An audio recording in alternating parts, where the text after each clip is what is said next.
الله وبركاته. الحمد لله وحده والصلاة والسلام على من لا نبي بعده. أما بعد فأعوذ بالله من الشيطان الرجيم. بسم الله الرحمن الرحيم. اتل ما أوحي إليك من الكتاب وأقم الصلاة إن الصلاة تنهى عن الفحشاء والمنكر ولذكر الله أكبر والله يعلم ما تصنعون. وقال النبي صلى الله عليه وسلم: أول ما يحاسب به العبد يوم القيامة الصلاة فإن صلح له سائر عمله وإن فسد سائر عمله. সম্মানিত উপস্থিতি, সেই মহান আল্লাহ তাআলার শুকরিয়া, গুণগান, তারিফ, প্রশংসা যে মহান রব্বুল আলামিন আমাদেরকে মুমিন মুসলমান করে পৃথিবীর বুকে জন্মগ্রহণ করার তৌফিক এনায়েত করেছেন, সেই আল্লাহর প্রশংসা করে আমরা শেষ করতে পারি না। যেই মহান রব্বুল আলামিন আমাদেরকে সূরা ইমরানের 19 নম্বর আয়াতের মধ্যে যে আল্লাহ তাআলা উল্লেখ করেছেন, 3 নম্বর পারা 3 নম্বর সূরা, ইন্নাদ-দীনা ইনদাল্লাহিল ইসলাম, নিশ্চয় সবচেয়ে গ্রহণযোগ্য দিন হচ্ছে ইসলাম। এই গ্রহণযোগ্য দিন পাওয়ার আল্লাহ তাআলা আমাদেরকে সুযোগ করে দিয়েছেন। সেই আল্লাহর প্রশংসা করে আমরা শেষ করতে পারি না। সেই আল্লাহর প্রশংসা করে আমরা গুণগান করে, তারিফ করে, প্রশংসা করে শেষ করতে পারি না। তবু আল্লাহ তাআলার ক্ষুদ্র জ্ঞানে সেই আল্লাহর প্রশংসা, তিনি একটি লফজ, একটি ভাষা, একটি ওয়ার্ড শিখিয়ে দিয়েছেন, তা দ্বারা আমরা তার প্রশংসা আদায় করি, প্রশংসা জ্ঞাপন করি, সকলেই বলি আলহামদুলিল্লাহ। তারপরে ধর্মের গুরু, ধর্মের নেতা, মা আমিনার লাল নবী মুহাম্মদুর রাসূলুল্লাহ, সকলেই বলি সাল্লাল্লাহু আলাইহি ওয়াসাল্লাম, তিনার প্রতি দরুদ ও সালাম বর্ষিত হোক। আল্লাহুম্মা সাল্লি আলাইহি আল্লাহুম্মা বারিক আলাইহি। সম্মানিত উপস্থিতি, আপনাদের সম্মুখে যে বিষয়টি নিয়ে আমি কিছু বলবো বলে মনে করেছি, সেই বিষয়টি হচ্ছে সালাত। মহান আল্লাহ তাআলা এই সালাত সম্পর্কে আমাকে সঠিকভাবে বলার, আপনাদেরকে সঠিকভাবে বুঝার এবং বুঝার পরে শ্রবণ করার পরে আমল করার তৌফিক দেন, বলি আমিন। আল্লাহ তাআলা এই সালাতের ব্যাপারে কোরআনের ভিতরে বিভিন্ন জায়গায় আলোচনা করেছেন। তবে আপনাদের সম্মুখে কিছু গুরুত্বপূর্ণ পয়েন্ট আমি আলোচনা করব ইনশাআল্লাহ। আল্লাহ তাআলা পবিত্র কোরআন, তবে তার আগে আপনাকে একটি হাদিস শুনিয়ে দিই। রাসূল সাল্লাল্লাহু আলাইহি ওয়াসাল্লাম বলেন, বুনিয়াল ইসলামু আলা খামসিন, শাহাদাতু আন লা ইলাহা ইল্লাল্লাহ ওয়া আশহাদু আন্না মুহাম্মাদার রাসূলুল্লাহ ওয়া ইকামাস সালাহ ওয়া ইতাইজ যাকাত ওয়াল হজ ওয়া সাওমি রমাদান। আল্লাহ তাআলার রাসূল তিনি অত্র হাদিসের মধ্যে জানাচ্ছেন, বুনিয়াল ইসলাম আলা খামসিন, ইসলামের মূল স্তম্ভ, ইসলামের মূল খুঁটি, ইসলামের মূল পায়াই হচ্ছে 5টি, যার উপরে ইসলাম দণ্ডায়মান হয়ে আছে। সম্মানিত উপস্থিতি, উদাহরণস্বরূপ আপনাকে আমি বলতে পারি যে আপনি একটি ঘর নির্মাণ করছেন, একটি বাড়ি নির্মাণ করছেন, সেখানে আপনার প্রয়োজন রয়েছে 10টি পিলার। সেইখানে যদি আপনি 1টি পিলার দেন, তাহলে ঘর অসমতল হবে, সমতল হবে না। অনুরূপ ইসলামের যে মূল স্তম্ভ রয়েছে, স্তম্ভটি হচ্ছে 5টি। এই 5টিকে আমাদেরকে ফলো করে আমাদেরকে বেঁচে থাকতে হবে, এবং ইমানের যে 6টি রুকন রয়েছে সেগুলোকেই আমাদের ফলো করতে হবে।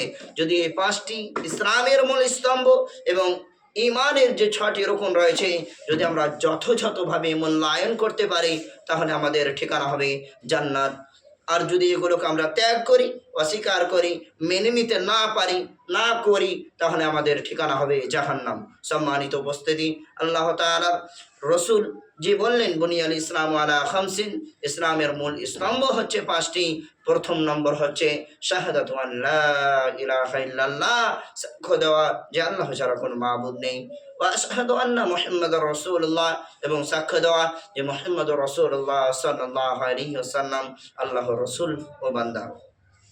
দ্বিতীয় নম্বর হচ্ছে ওয়া ইকামিস সালাহ, সালাত কায়েম করা। তৃতীয় নম্বর হচ্ছে ওয়া ইতাইজ যাকাত, যাকাত প্রদান করা। চতুর্থ নম্বর হচ্ছে ওয়াল হজ করা। পঞ্চম নম্বর হচ্ছে ওয়া সাওমি রমাদান, এবং রমাদান মাসে রোজা রাখা। সম্মানিত উপস্থিতি, যেটা আমরা খুঁজছিলাম, দেখেন দ্বিতীয় নম্বরে এসে গেল ওয়া ইকামিস সালাহ, সালাত কায়েম করা। তবে সালাত কায়েম করা কত গুরুত্বপূর্ণ যে আল্লাহ তাআলা স্বীকার হয়ে গেল, শাহাদাত হয়েই গেল, তারপরে প্রথম নম্বর যে আসছে সেটাই হচ্ছে সালাত। তবে সালাত কত কঠিন হতে পারে যে পবিত্র কোরআন আল্লাহ তাআলা সূরা বাকারার মধ্যে উল্লেখ করলেন, যালিকাল কিতাব, এটি এমনই একটি কিতাব, যালিকাল কিতাবু লা রাইবা ফি হুদাল লিল মুত্তাকিন, এটি এমনই একটি কিতাব যার ভিতরে কোনো সন্দেহ নেই, আর এটি মুত্তাকির জন্য এটি মুত্তাকির পথ প্রদর্শের জন্য এবং মুত্তাকিদের জন্য এই কিতাব। শুধু কি আল্লাহ তাআলা এই কথাই কোরআনের মধ্যে উল্লেখ করলেন? জি না, এই কোরআনকে নিয়ে আমাদের গবেষণা করতে হবে, এই কোরআনকে জানতে হবে।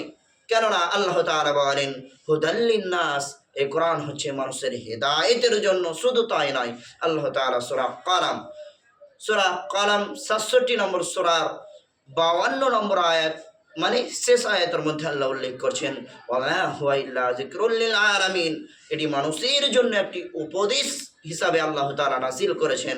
এই কোরআনকে যদি আমরা ফলো করি তাহলে আমরা জান্নাতে চলে যাব ইনশাআল্লাহ। তবে কোরআনের সঙ্গে সঙ্গে আমাদের রাসূলের হাদিসগুলোকে ফলো করতে হবে। আবু হুরায়রা রাদিয়াল্লাহু তাআলা আনহু থেকে বর্ণিত, তিনি বলেন রাসূল সাল্লাল্লাহু আলাইহি ওয়াসাল্লাম বলেছেন যে আবু হুরায়রা রাদিয়াল্লাহু তাআলা আনহু থেকে বর্ণিত, তিনি বলেন রাসূল সাল্লাল্লাহু আলাইহি সাল্লাম বলেছেন, যদি তোমাদের কারো বাড়ির সম্মুখে নদী থাকে আর সেই নদীতে প্রতিদিন দিনে 5 বার করে গোসল করো, তাহলে কি তোমাদের শরীরে ময়লা থাকবে? সাহাবীগণ উত্তরে বললেন, ইয়া রাসূলুল্লাহ, আমরা যদি দিনে প্রতিদিন 5 বার করে গোসল করি তাহলে আমাদের শরীরে ময়লা থাকতে পারে না, ময়লা থাকবে না। অনুরূপ প্রতিদিন দিনে যদি 5 বার করে আমরা সালাত কায়েম করি তাহলে আমাদের শরীরে কোনো গুনাহ থাকবে না, আমরা সব সময় গুনাহমুক্ত থাকবো, আমাদের গুনাহগুলো সব ঝরে যাবে। এই সালাতের বিনিময়ে, এই উযুর মাধ্যমে, এই জিকিরের মাধ্যমে সবগুলো মুছে যাবে। কেননা রাসূল সাল্লাল্লাহু আলাইহি সাল্লামের হাদিস রয়েছে, কোনো বান্দা যখন সালাতে কায়েম করে, যখন সালাতে দাঁড়িয়ে যায়, তখন গুনাহ তার কাঁধের উপরে রাখা হয়। সে যখন রুকু করে তার গুনাহ ঝরতে থাকে, সে যখন সাজদা করে তার গুনাহ ঝরে যায়।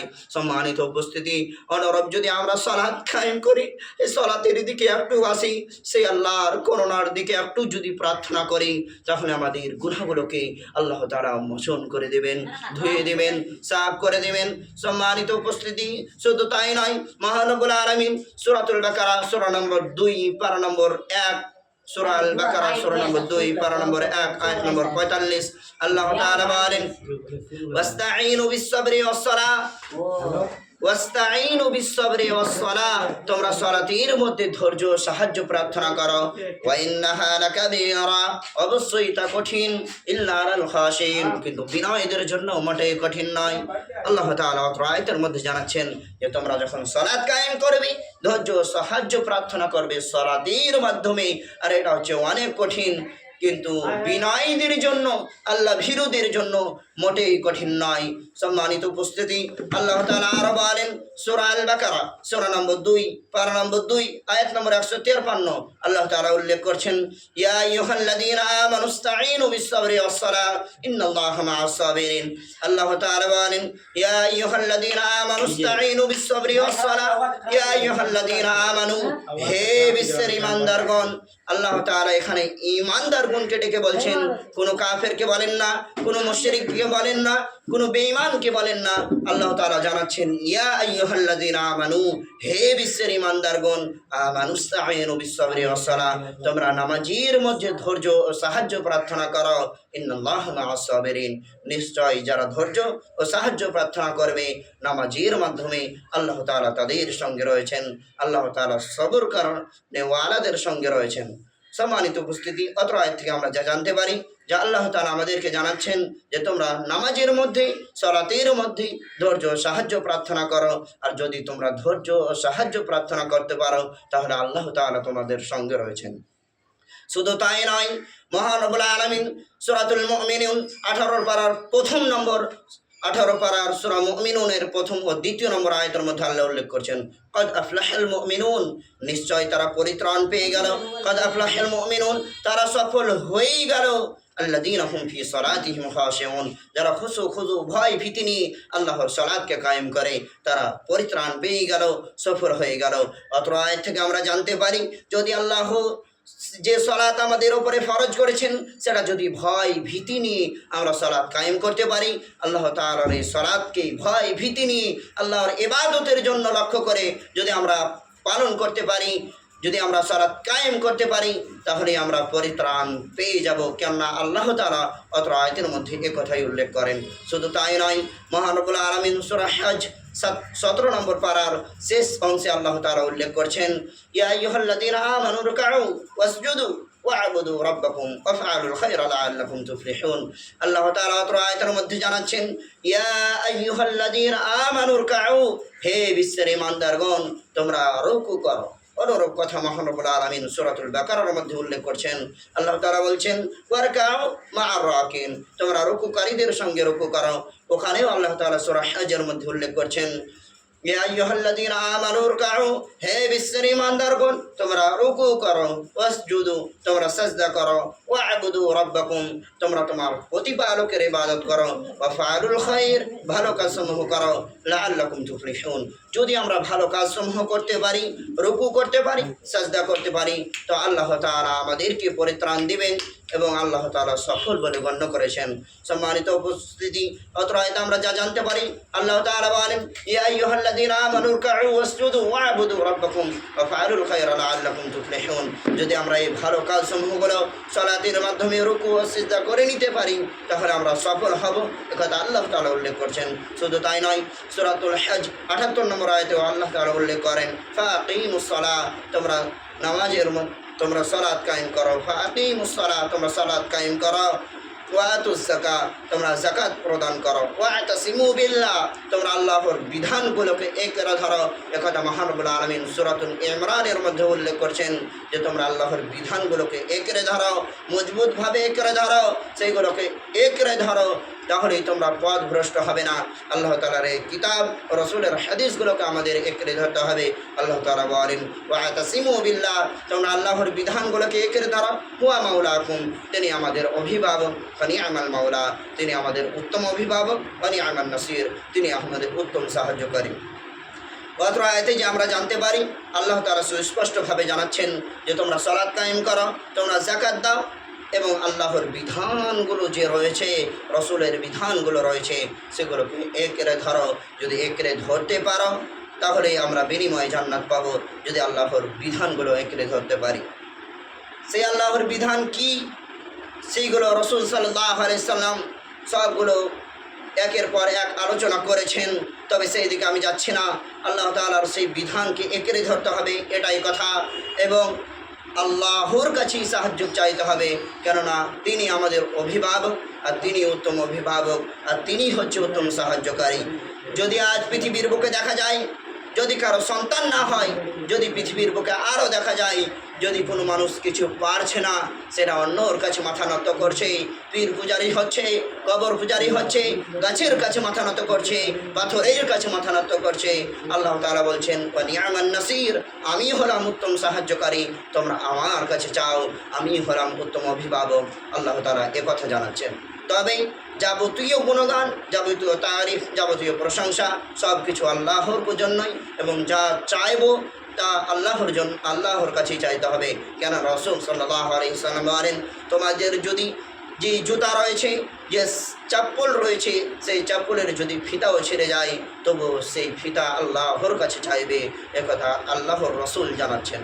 সম্মানিত উপস্থিতি, এই সালাত কত কঠিন, যদি আমরা এই সালাত না কায়েম করি তাহলে আমাদের পরিণাম কি হবে। আল্লাহ তাআলা পবিত্র কোরআনের মধ্যে উল্লেখ করছেন, ফি জান্নাতি ইয়াতাসাআলুন, কাল কিয়ামতের মাঠে যারা জান্নাতে যাবে তারা জান্নাত জাহান্নামীদেরকে দেখে দেখে তারা মুচকি হাসবে, তারা বলবে, ফি জান্নাতি ইয়াতাসাআলুন আনিল মুজরিমিনা মা সালাকাকুম ফি সাকার, কি হয়েছিল, তোমরা কেন সাকার নামক জাহান্নামে এসেছ? কাল কিয়ামতের মাঠে শুধু তারা নয়, তাদের কি জাহান্নাম, সাকার নামক জাহান্নামে যারা আসবে তাদেরকে জান্নাতীরা মুচকি হাসবে আর তাদেরকে জিজ্ঞাসা করবে, ফি জান্নাতি ইয়াতাসাআলুন আনিল মুজরিমিনা মা সালাকাকুম ফি সাকার, তোমরা আজ কেন সাকার নামক জাহান্নামে রয়েছ? তখন সাকার নামক জাহান্নামীরা উত্তরে বলবে, সাকার নামক জাহান্নামীরা উত্তরে বলবে, আমরা মুসাল্লি ছিলাম না, তার জন্যই আল কিয়ামতের মাঠে আমরা জাহান্নামের সিদ্ধান্ত পেয়েছি। সম্মানিত উপস্থিতি, আমরা যে আজ সালাত কায়েম করি না, আজ আল্লাহর কথাগুলোকে তুচ্ছ মনে করছি, রসুলের কথাগুলোকে মেনে নিতে পারছি না, তাহলে আমাদের পরিণাম কী হতে পারে? আল্লাহ তাআলা যে ভয়ানক আযাবের কথা তুলে ধরেছেন, যে সাকার নামক জাহান্নামের কথা তুলে ধরলেন, যে সাকার নামক জাহান্নামে তারাই যাবে যারা পৃথিবীর বুকে মুসাল্লি ছিল না, নামাজি ছিল না এবং মিসকিনকে খাদ্য দিত না, তারাই সাকার নামক জাহান্নামে যাবে। এবার জাহান্নাম কত কঠিন, এবার আপনাকে জানাই, জাহান্নাম এত কঠিন। সূরাতুল কাফ 27 নম্বর পারার 30 নম্বর আয়াতের মধ্যে আল্লাহ তাআলা উল্লেখ করছেন, সূরা কাফ, আল্লাহ তাআলা বলেন, ইয়াওমা নাকুলু লিজাহান্নামা হাল ইমতালাতি ওয়া তাকুলু হাল মিন মাজিদ, কাল কিয়ামতের মাঠে জাহান্নাম ফসফস করবে, জাহান্নাম গহমা সাপের মতো ফুলবে এবং জাহান্নাম আল্লাহকে বলবে, আর কেউ আছে? আর যদি কেউ থাকতো তাহলে আমাকে দাও। জাহান্নাম এরকমভাবে আল্লাহর কাছে ফরিয়াদ জানাবে এবং জাহান্নাম বলবে, আর কেউ আছে? আর কেউ আছে? দাও, আমার গর্ভে দাও। জাহান্নাম তার পেট ভরবে না, তার পেট পরিপূর্ণ হবে না। জাহান্নাম আরও বলবে আল্লাহকে, আল্লাহর কাছে চাইবে যে আর কেউ আছে ওরকম, দাও। এবার আল্লাহ তাআলা বলবেন, তার একটা পা আল্লাহ তাআলা জাহান্নামে ঢুকিয়ে দিবেন এবং বলবেন, কত কত কত। জাহান্নাম বলবে, কত কত কত, আমি পরিপূর্ণ, আমি যথেষ্ট, আমি পরিপূর্ণ। জাহান্নাম যখন আল্লাহ তাআলা তার পাকে ঢুকিয়ে দিবেন, তখন এবার জাহান্নাম পরিপূর্ণ হয়ে যাবে। তবে জাহান্নাম কত কঠিন, আল্লাহ তাআলা বিভিন্ন আয়াতের মধ্যে এ কথা তুলে ধরেছেন।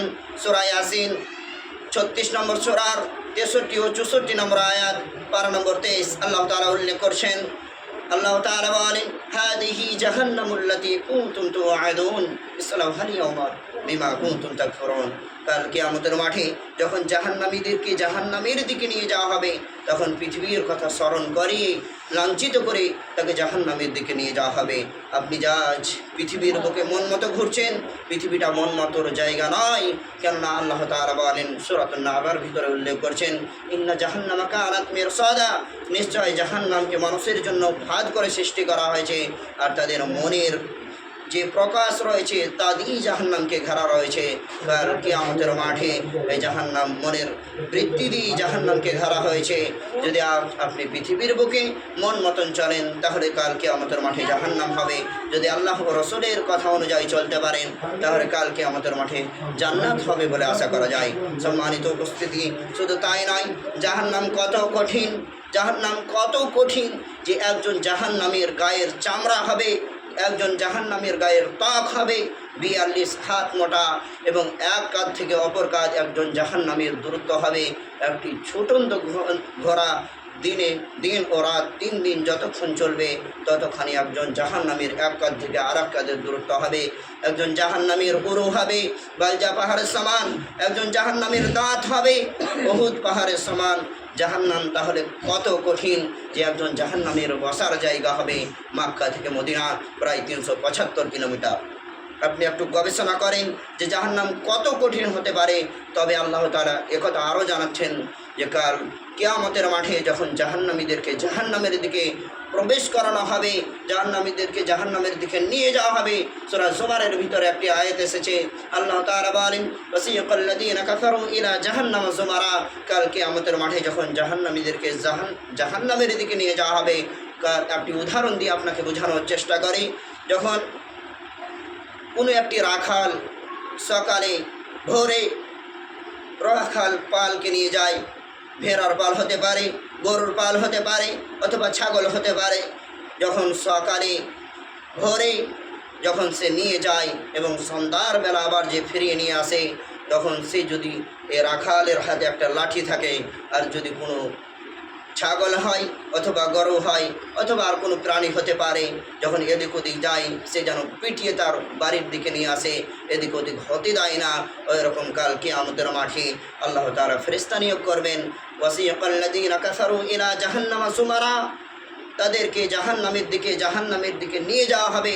তখন বলবে হাত্তা ইযা জাউহা ফুতিহাত আবওয়াবুহা ওয়া ফুতিহাত আবওয়াবুহা ওয়া ক্বালা লাহুম খাসানাতুহা আলাম ইয়াতুকুম রাসূলুম মিনকুম ইয়াতলুনা আলাইকুম আয়াতি রাব্বিকুম ওয়া ইউনযিরুনাকুম।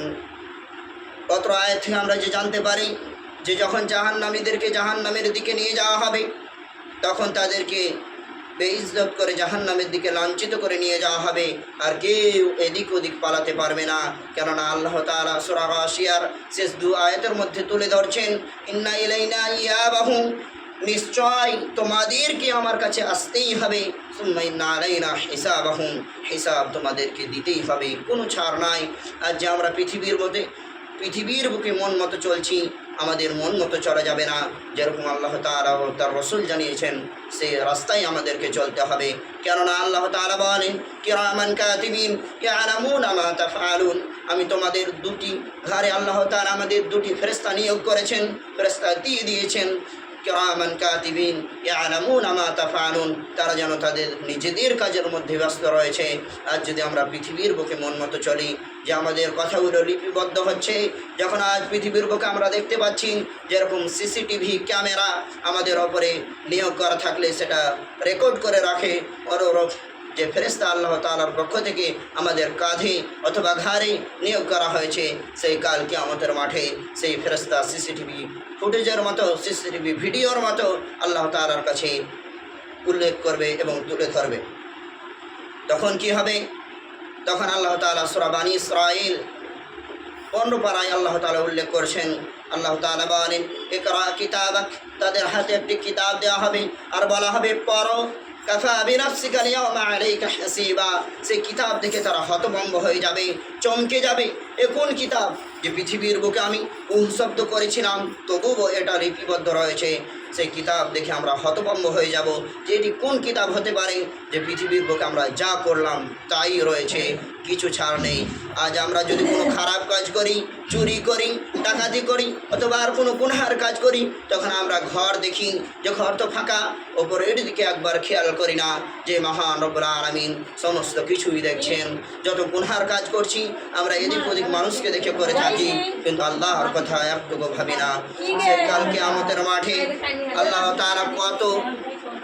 তাআলা কত শক্তিশালী যে আজ পৃথিবীর বুকে যদি একটি কালো পাথর উপরে একটি কালো পিঁপড়া যদি অমাবস্যার রাতে যদি হাঁটে, তাহলে আল্লাহ তাআলা সেই কালো পিঁপড়াকেও দেখতে পায় এবং তার পায়ের আওয়াজ কানে শুনতে পায়।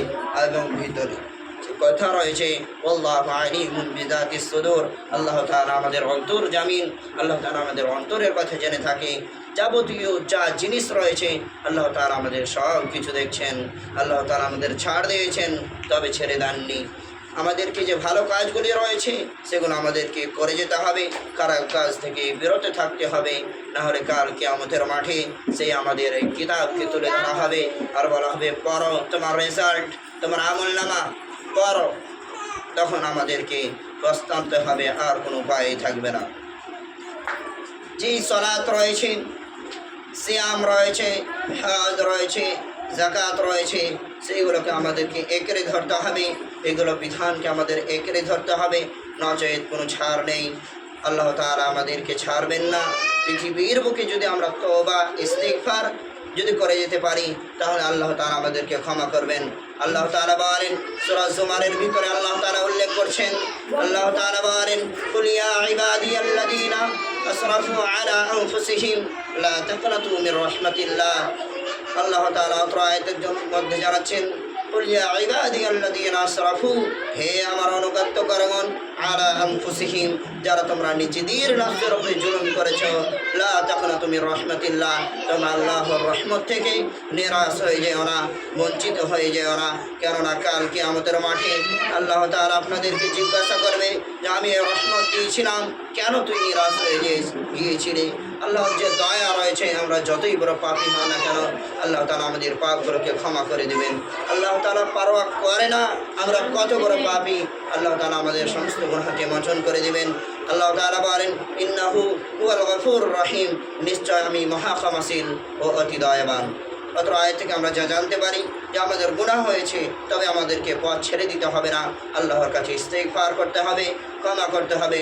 কেননা আল্লাহ তাআলা সূরা তাহরিম 66 নম্বর সূরা 7 নম্বর আয়াতের মধ্যে উল্লেখ করছেন, ইয়া আইয়ুহাল্লাযীনা আমানু, হে বিশ্বের ঈমানদারগণ, তুবু ইলাল্লাহি তাওবাতান নাসুহা, তোমরা আল্লাহর কাছে ইস্তেগফার করো, আল্লাহর কাছে ক্ষমা চাও, তবে তাওবাতান নাসুহা, খালিস তওবা করো, খালিস ইস্তেগফার করো। আল্লাহ তাআলার কাছে আমাদেরকে ইস্তেগফার করতে হবে। যদি আল্লাহর কাছে আমরা তওবা করতে পারি, তা আল্লাহ তাআলা সূরা আরাফের 112 নম্বর আয়াতের মধ্যে উল্লেখ করছেন, 12 নম্বর 11, সূরা নম্বর 9। আল্লাহ তাআলা বলেন, আত-তাইবুন, তোমরা যদি তওবাকারী হয়ে যেতে পারো, ওয়াবাশশিরিল মুমিনিন, তাহলে মুমিনের সার্টিফিকেট পেয়ে যাবে। আর যদি মুমিনের সার্টিফিকেট পেয়ে যাও, তাহলে তোমাদের জন্য জান্নাত যাওয়া সুন্দর হয়ে যাবে, কোনো কষ্টদায়ক হবে না। আল্লাহ তাআলার এই বিধানগুলো আমরা যেন একটু ধরতে পারি। আল্লাহ তাআলা আমাদের সঠিকভাবে বুঝার এবং আমল করার এবং সমস্ত গুনাহ থেকে বেঁচে থাকার তৌফিক দান করেন। আল্লাহুম্মা আমিন। আল্লাহ তাআলা আমাদের ভালো কিছু বুঝার এবং আমল করার তৌফিক দেন। আল্লাহুম্মা আমিন। আমি আর সামনে এগোচ্ছি না, এখান থেকে আমি আমার সংক্ষিপ্ত আলোচনা এটি করছি। আল্লাহ তাআলা আমাদেরকে ভালো কাজ করার এবং ভালো কিছু শ্রবণ করার, তারপরে আমল করার তৌফিক দান করেন। আল্লাহুম্মা আমিন। আখির দাওয়ানা আলহামদুলিল্লাহি রাব্বিল আলামিন। আসসালামু আলাইকুম ওয়া রাহমাতুল্লাহি ওয়া বারাকাতুহু।